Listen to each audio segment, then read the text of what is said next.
الحمد لأهله والصلاة على أهلها أما بعد.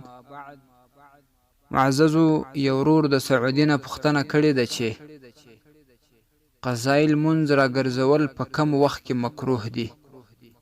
الجواب وبالله التوفیق.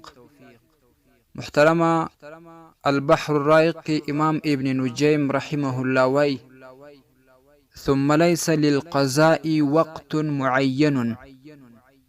د قضای المنځونو د پاره هیڅ معین وخت نه دی ټاکل شوی، هر وخت قضای المنځ راګرځولی شي، خو مګر درې وختونه دي چې په هغه کې قضای المنځ نشي راګرځولی. وقت طلوع الشمس، یو وخت چې کله لمر راخیږي په دا وخت کې لمونځ مکروه دی. چې کله بیا لمر راوخیږي 10 منټه یا 15 منټه تیر سي، د هغه وروسته بیا قضای لمونځ کولی شي. و وقت الزوال، او بل وقت د زوال یعنی د استوا دی، چې کله لمر د اسمان پر منځ باندې چې موږ او تاسې د غرمې ټیم ورته وایو، بیا چې کله د ماپښین وخت را داخل سي دا وخت کې بیرته بیا قضای لمونځ کولی شي.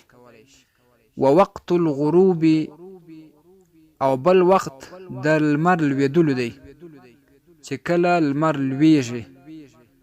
او دلته یوه اهمه مسله دا ده چې دا کم مازدیګر لمر ژړ سي، نو د لمر دغه ژړوالی هم په حکم کې د غروب دی، په دا وخت کې هم قضای لمونځ مکروه دی.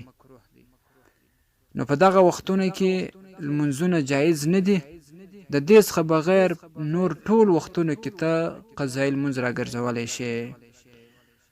البحر الرائق دویم جلد 86 صفحه، فتاوای فریدیه دویم جلد 190 صفحه.